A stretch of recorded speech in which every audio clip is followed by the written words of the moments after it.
Bueno, pues bienvenidos a esta nueva charla de Baker Café, a la que se nos ha unido Sheila Queralt, que es doctora en Ciencias del Lenguaje y que trabaja como perito judicial en lingüística forense, y que ha venido a hablarnos de su libro, de su primer libro, ¿no? O de segundo libro ya.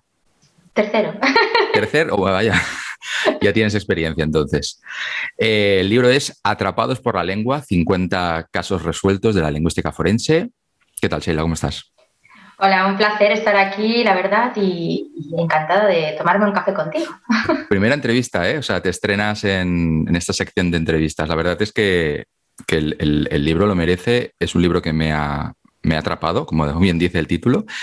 Y además, claro, para mí es muy especial invitarte a este canal porque el nombre del canal, que es Baker Café, sin duda hace alusión a Sherlock Holmes.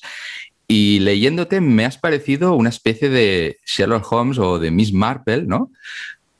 Pero no a la antigua usanza, no lo típico, sino que te fijas solamente en una cosa muy concreta, que yo creo que esto dará pie a que tú me expliques qué significa exactamente ser lingüista forense. No tengo ni idea. Bueno, no tenía ni idea antes de leer tu libro. Adelante. Pues recogiendo el guante que me has lanzado con lo de Sherlock Holmes, podríamos decir que mucha gente nos define como los detectives del lenguaje, ¿no?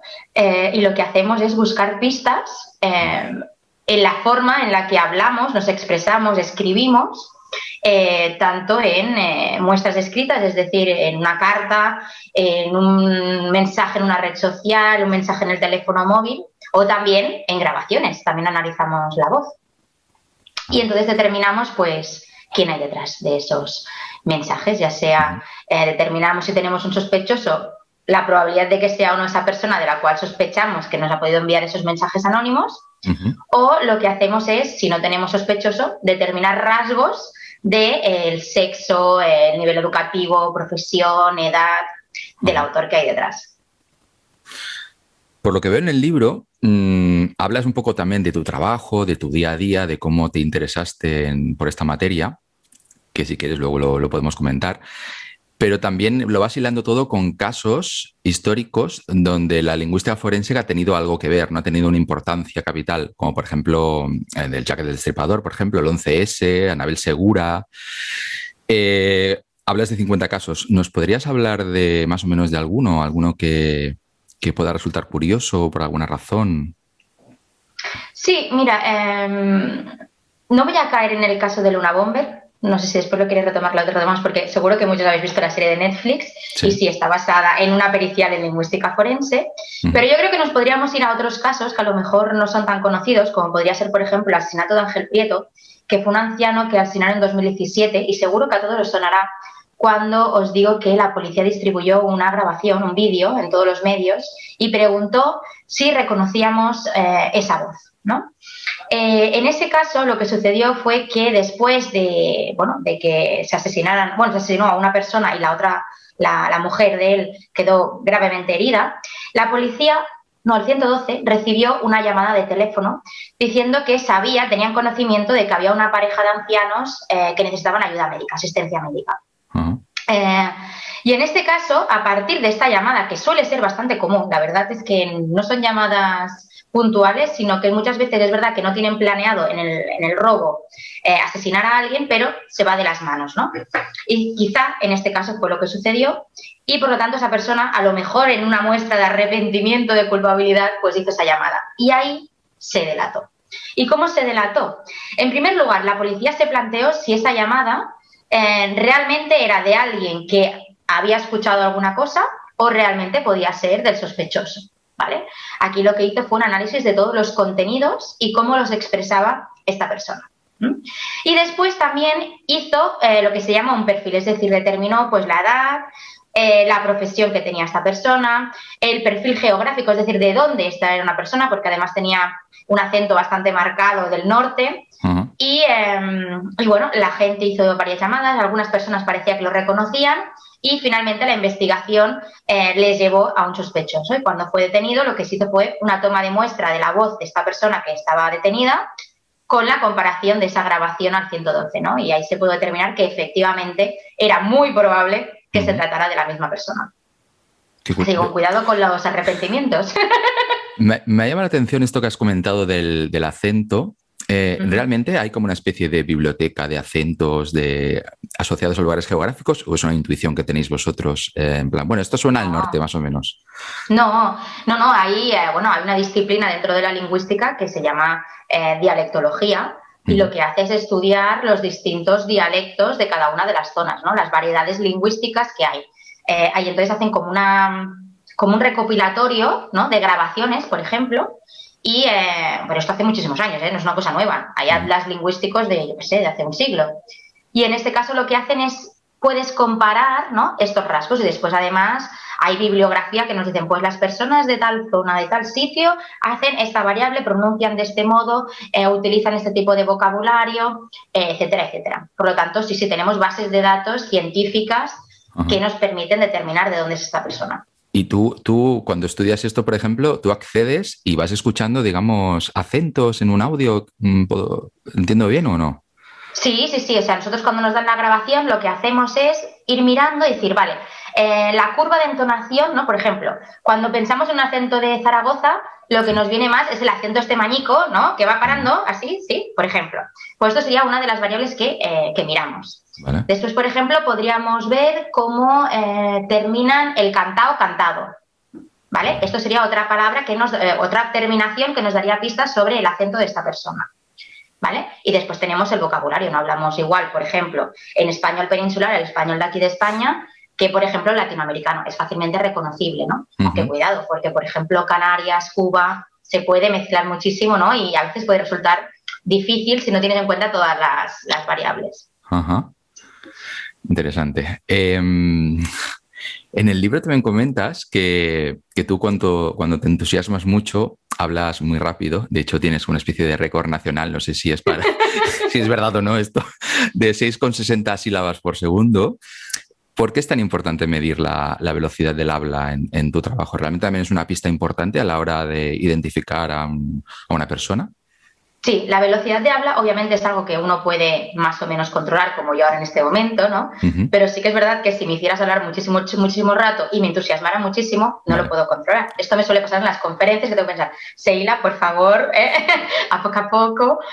Y en estos casos sí, la velocidad de habla es una particularidad del hablante y es muy difícil que el hablante además sea consciente. Muchas veces no somos conscientes de estas características, ¿no? Yo como me dedico a esto sí que es verdad que pienso, oye, cuidado con esto, pero sí que tenemos ciertas tendencias, ¿no? Tenemos como unos rangos, decir, pues yo tengo más o menos de esta velocidad a esta velocidad, ¿no? Ujú, Y esto nos puede dar muchísimas pistas sobre si efectivamente se trata del mismo hablante o no. muy bien. ¿Tú te lo habías planteado alguna vez? La verdad es que he leído algunos estudios que hablan de que en función del país la gente habla más o menos deprisa y quizás eso está asociado también con el estrés, ¿no? De la vida diaria a la que están sometidos los... Pero claro, esto no se sabe. Esto no te lo Pero sabría decir, pero sí que es verdad. De hecho, los extranjeros cuando oyen hablar un español siempre dicen, pero sí que va rápido, ¿no? sí, Esto es una de las cosas que dicen, es que no entendemos nada, es trrr, solo dicen, sí, trrr, solo sí, oyen sí. R's, ¿no? Eso me ha Y pasado a mí. sí, esto también pasa. Eso en Alemania, por ejemplo, conocía a unas personas que sabían, digamos, hablar español, pero latinoamericano. Y Uh cuando yo -huh. hablaba, decían, es que tú hablas mucho más rápido que ellos y no Sí. nos enteramos de nada. Es verdad, es verdad. Bueno, tú trabajas en un laboratorio, ¿no? El laboratorio SQ. ¿Cómo es tu día a día allí? Es que no me lo puedo ni imaginar. Es decir, la gente te llama y, y te dice, necesito tus servicios. Es que no, Sí. no. ¿Cómo A es tu día a ver, día? A suele ver. ser, no nos pensemos aquí, no tenemos, claro, muchas veces cuando nos quieren visitar, nos quieren hacer fotografías y tal, es del plan, no os esperéis nada, es un laboratorio, quiere decir una mesa con un ordenador y poquita cosa más, ¿no? Bueno, muchos subrayadores, eso sí, Ujú, pero vamos, tampoco tenemos aquí unas grandes tecnologías, ¿no? Que se puedan ver y que sean fascinantes y tal. ujú, No, a ver, nosotros lo que hacemos es ir analizando, ¿no? Y sí que tenemos muchas reuniones de equipos, por supuesto, porque normalmente cuando hacemos, por ejemplo, una pericial siempre, o intentamos, en la medida de lo posible, que haya dos peritos que ujú. trabajen de forma independiente, que no se comuniquen, y cuando hayan hecho la primera, digamos, el primer análisis, lo ponemos en conjunto para ser lo más objetivos posibles, ¿no? Y Ujú. realmente ver que ambos peritos coinciden, ¿no? En el análisis. Y después también atendemos muchísimas llamadas. Sí que es verdad que antes no tantas, pero ahora cada vez más, ¿no? Cuanto más la gente conoce esta disciplina, más se dan cuenta de que que podemos ser útiles en su día a día, ¿no? No únicamente resolvemos crímenes, de hecho, quizás la parcela más pequeñita, porque en España tampoco tenemos este tipo de crímenes, gracias a Dios, ¿no? No tenemos tantos, pero quizá, bueno, tenemos muchísimos casos, por ejemplo, de plagio, de acoso en las redes, ya sean pues a menores, a personas que están en procesos de divorcio, a celebrities, a jefes de altas empresas también tenemos bastantes. Después también tenemos muchos casos de desambiguación, que esto es una cosa del día a día, ¿no? Muchas veces decimos, es que no entendemos qué pone en este texto exactamente, ya sea una cláusula de un contrato, ya sea una aseguradora que no nos quiere pagar y dice, no, es que aquí pone esto y tú lo interpretas de otra manera y dices, pero perdona, sí, ¿no? Pues ese tipo de interpretaciones, o por ejemplo, en exámenes, en convocatorias así oficiales, que hay muchas personas afectadas, generalmente se ponen en contra y dicen, bueno, es que nosotros respondimos esta respuesta porque entendimos que esta pregunta se podía contestar también así, ¿no? Claro. Pues todo este tipo de cuestiones, es decir, al final la lengua está presente en nuestro día a día, todo lo hacemos a través de la lengua y por lo tanto podemos ayudar en muchísimos casos, ¿no? Pero lo que pasa es que a veces no lo llegamos a pensar, ¿no? No es la primera imagen que se nos aparece en la mente, vamos a llamar a un lingüista, ¿no? Pero realmente podemos ayudar en muchísimos casos en el día a día. Y entiendo que la mayoría de las personas que acuden a vuestro laboratorio son particulares o son cuerpos policiales o... Bueno, tenemos de todo. La mayoría son particulares, son personas particulares. Sí. Y después sí que tenemos llamadas de distintos cuerpos policiales con los que colaboramos. Y claro, el tipo de casos pues, también depende un poquito, ¿no? Generalmente los particulares pues, se tratan más de casos civiles generalmente y después, claro, los casos policiales pues, suelen ser más penales. En el libro recuerdo que decías que, claro, tú eres una chica muy joven y de repente te plantas allí y la gente es como que alucina bastante, ¿no? ¿Cómo te sientes cuando estás no sé, es que no me lo puedo ni imaginar. En mi salsa. Sí, lo sé. No, claro, es gracioso porque además suelen presentarte mucho por rangos, ¿no? Digamos, y entonces, claro, de doctora que era como que suena así como mucho nombre, ¿no? Claro. Y yo soy totalmente lo contrario, soy súper sencilla, es decir, a mí esta me da un poquillo de cosa y de vergüenza y de hecho, por eso lo puse, ¿no? Porque me hace mucha gracia, ¿no? El rollo este. Y claro, cuando les dicen, bueno, el día siguiente pues vendrá la doctora Queralt a explicaros tal y cual. Y claro, la gente se suele pensar que, yo qué sé, que va a ir allí una catedrática o algo, ¿no? Y a una persona mayor y aparezco yo generalmente con mis tejanos, ¿no? A veces voy de traje, pero en algunos de estos voy con mis jeans y tal. Y claro, sí, hay un poco de shock, ¿no? Y además también porque quizá en algunos cuerpos sí que es verdad que tienen un poco de, al principio, de distanciamiento, ¿no? Con, bueno, realmente esto de la lengua, de la lingüística, esto es algo científico, ¿no? Realmente nos pueden aportar algo. Y al principio es un poquito de reto, ¿no? Llegarles a convencer, aunque bueno, se convencen rápido, ¿eh? Pero claro, porque sí que es verdad que al principio piensan, bueno, ¿esto qué es, no? Claro. ¿Una pseudociencia? Porque tu trabajo no tiene nada que ver, por ejemplo, con la grafología, ¿no? Que es un poco más pseudocientífico, quizás. Bueno, la grafología trata más temas psicológicos, ¿no? Digamos, a partir de la forma en la que escribes, extraen unos rasgos psicológicos. Nosotros no hacemos nada de esto, nosotros nos basamos en... Nos da igual si es manuscrito, si es texto digital, porque no nos fijamos en las formas y tampoco entramos en cuestiones psicológicas, ¿eh? Siempre entramos en cuestiones lingüísticas y además nuestros estudios siempre se basan ya en estudios previos académicos, generalmente con bibliografía, que han sido presentados, testados, es decir... Vale. No inventamos cosas nuevas, vamos a decirlo así, sino que siempre lo hemos testeado antes en estudios que se han publicado. Bueno, el libro está publicado en Larousse, editorial que compartimos, por cierto. Exactamente, aquí tengo el tuyo, ¿eh? Ah, mira. Parece que estaba preparado esto, pero no lo estaba, ¿eh? No estaba preparado. No estaba preparado. Mi libro es de palabrotas. Me gustaría saber si son importantes las palabrotas en tu trabajo, si sirven para algo importante. Son muy importantes. De hecho, imagínate que en el contexto forense, que es en el que nosotros nos movemos, además de ser todo muy negro, muy macabro, ¿no? Podemos decirlo así, las palabrotas forman parte, ¿no? Y generalmente cuando las personas se enfadan, pues dicen palabrotas. Cuando las personas no saben que la están grabando, también dicen palabrotas y por lo tanto dicen muchísimo. Y no solo... es interesante porque dicen la palabrota, sino que también el análisis de esa palabrota nos puede dar muchos datos sobre el autor. En primer lugar, nos puede decir, por ejemplo, de dónde es esta persona, del perfil geográfico. Por ejemplo, cómo se refiere a esta persona. Pues hay palabrotas que son típicas de Latinoamérica, por ejemplo, que son típicas del español peninsular, y ya dentro de cada uno nos puede dar pistas también, pues imagínate, palabrotas que decimos aquí en Barcelona, palabrotas que decimos en Madrid, por lo tanto, son muy distintas. Ajá. Después también podemos hacer una selección del campo semántico de las palabrotas. Por ejemplo, si esta persona tiene predilección por atacar el físico de la otra persona, o tiene predilección por atacar aspectos sexuales de la otra persona, o es mucho más escatológico, ¿no? Caca, pipí, etcétera, ¿no? Y esto también nos puede dar pistas sobre el sexo de la persona. Muchas veces también la forma o el objetivo de lo que estás atacando nos puede dar pistas sobre quién hay detrás, ¿no? El sexo de la persona que hay detrás. Ajá. Y después, otra de las cosas que también nos puede dar pistas sobre el tipo de delito. Es decir, decir una palabrota puede ser constitutivo de una injuria, puede ser una amenaza. Bueno, ¿qué quiere decir, ¿no? Con esa palabrota? O si incluso esa palabrota en ese contexto realmente es una palabrota, ¿no? Simplemente se trata de un colegueo y es lícito, ¿no?, referirte a la otra persona con ese vocablo, ¿no?, con esa palabra. Por lo tanto, nos da mucha información. A mí me encantan las palabras. O sea, tú ahora mismo estarás frotándote las manos con todo esto que está pasando, ¿no? De Pablo Hasél y demás. Estarás... Es un tema muy, muy complicado, ¿eh? Son temas complicados porque no solo entra el nivel lingüístico, que obviamente desde el nivel lingüístico yo creo que de hecho a lo mejor sería buena idea incluir a nivel judicial a expertos en lingüística que realmente les ayuden también a delimitar el delito, ¿no?, a través de la lengua, porque al final es un delito lingüístico. Pero también es verdad que hay el nivel jurídico en el cual también hay otro tipo de limitaciones, ¿no?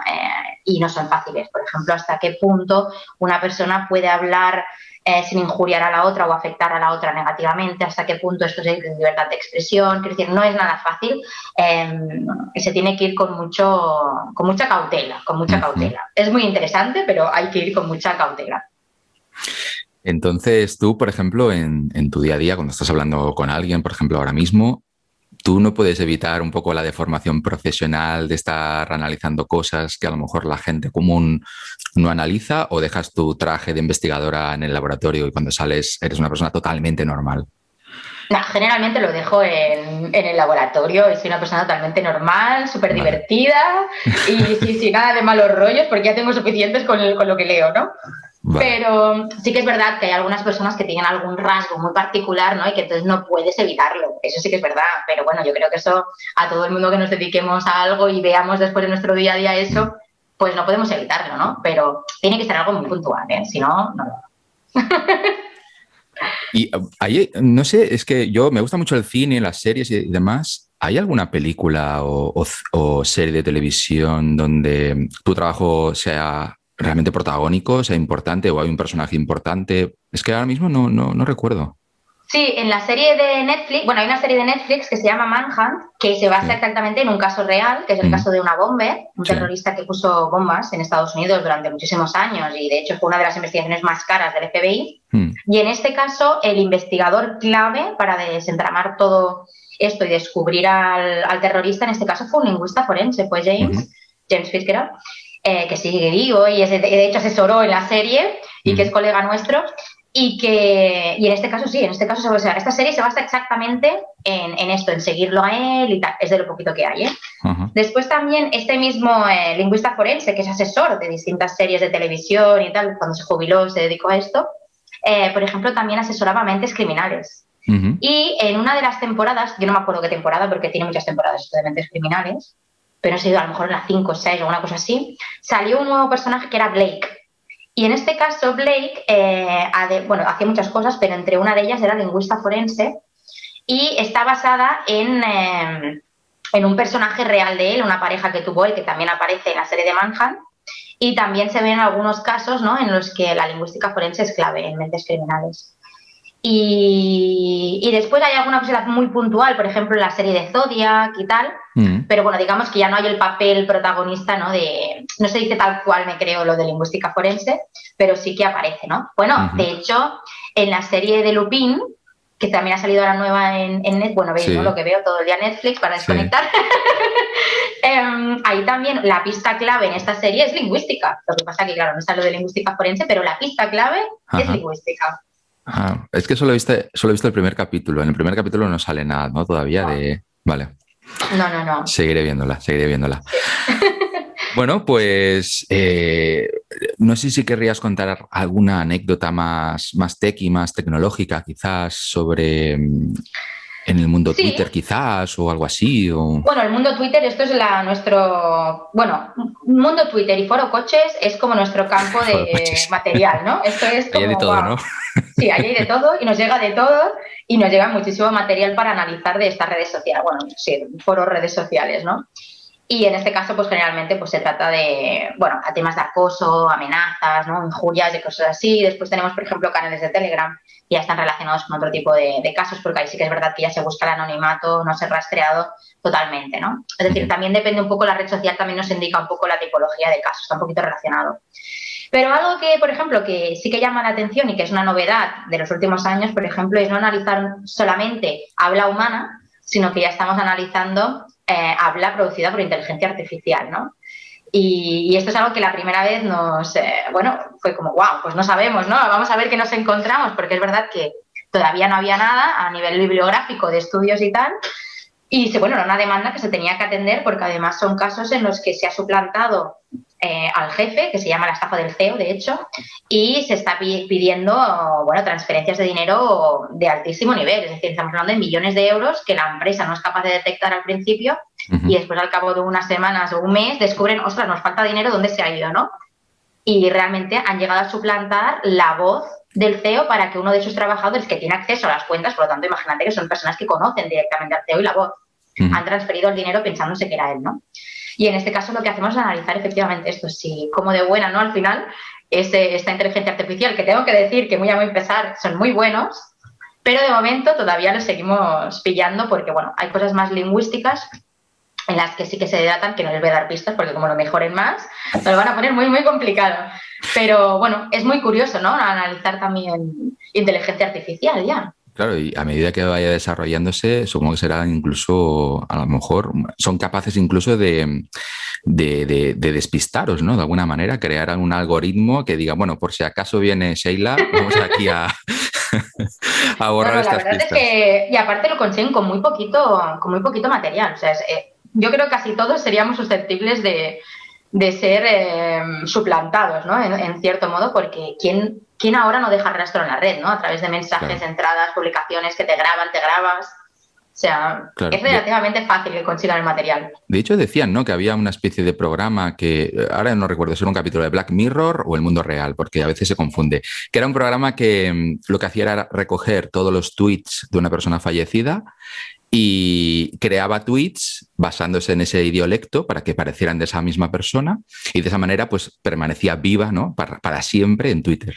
Bueno, esto parece un episodio de Black Mirror que lo fue, pero esto ya está en la vida real. Es decir, Sí. Google ya patentó en su momento, no hace mucho, una patente sobre esto, para resucitar en cierto modo a los muertos y lo que hacía era eso, recopilar todo el material lingüístico de esta persona y reproducir esa forma de hablar para que tú pudieras chatear con ello. Lo que pasa es que hace unas semanas, no sé cuántas, pero yo creo que hará un mes como máximo, en que Google dijo que dejaría este proyecto, que no seguía adelante con este proyecto, supongo que por Ujú. muchas connotaciones éticas, ¿no? También. Claro. Realmente, claro, sería muy divertido, ¿no? Pues yo qué sé, poder aprender, imagínate, que los estudiantes de historia pudieran conocer la historia a través de Napoleón, después a través de otro, ¿no? Claro, sería fascinante, ¿no? Y muy Ujú. atractivo, ir a un museo y conocer a alguien, ¿no? Pero realmente después esto también podría llevar a muchas quizá patologías, ¿no? Gente que realmente no pudiera separar, bueno, Claro. podría haber muchos problemas también, ¿no? Y realmente también, en el fondo, el derecho al respeto, ¿no? Porque tampoco sabemos qué podemos hacer. Esto, Claro. por ejemplo, también sucedió con el anuncio de Lola Flores, ¿no? Eh, que decían, bueno, también hasta qué punto, ¿no? Ella realmente querría representar a una marca o no, Ujú. y también el derecho a la honorabilidad, ¿no? Que aunque la familia lo permita, quizá ella no lo hubiera permitido, o Ujú. sí, no lo sé. Pero bueno, digamos que hay muchas cuestiones éticas, ¿no? Que también se tienen Ujú. que debatir. Claro.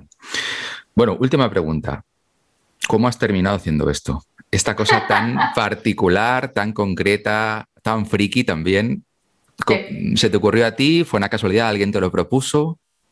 No, la verdad es que yo no tenía ni idea. O sea, cuando yo me planteaba el futuro, ¿no? Cuando eres pequeña, obviamente no sabía que existía lingüística forense. Yo quería hacer lengua, quería ser jueza.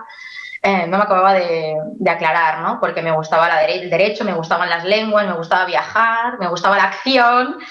Y bueno, era todo como muy complicado, ¿no? Me gustaba también mucho la ciencia. Porque tú, ¿qué has estudiado? ¿Qué estudiaste? Yo estudié traducción, interpretación y Vale. lingüística. El primer año dije, bueno, de hecho la directora del colegio me dijo, oye, pues mira, yo conozco una chica que estudió interpretación y tal, y buenas lenguas, viajar, ¿no? Ese espíritu que tú tienes aventurero. Mm. Y cuando llegué a la carrera, la verdad es que no fue del todo lo que yo esperaba, porque era mucho estarme sentada y lo de interpretación era el último año.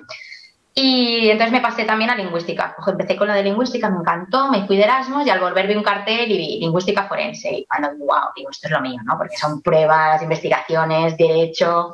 Digo, esto es lo mío y efectivamente, o sea, ha sido mi pasión y que me dure muchísimo, ¿no? Porque trabajar en algo que realmente te llena, ¿no? Te satisface y cada día es una aventura nueva, pues la verdad es que yo creo que es lo mejor que puedo tener a nivel profesional, la verdad. Qué bueno. Bueno, para quien quiera profundizar un poco en tu trabajo y en cómo la lingüística forense ha influido en los casos, algunos de los casos más importantes de la historia de la criminología, lo volvemos a repetir. El último libro, el tercero, de Sheila, eh, un libro muy divertido, lleno de bromas. Realmente escribes como hablas, he de decirlo. O sea, eso me ha encantado. Y nada, ha sido un placer la conversación, un placer conocer tu trabajo y quizás volvamos a hablar en alguna otra ocasión. Si tienes algún caso así Encantadísima, importante, Sergio. pues te invito Lo y comunicaré. eso es, Del que pueda hablar, del que pueda hablar. eso es, eso es. Bueno, Muy bien, Sheila, hasta un pronto. placer.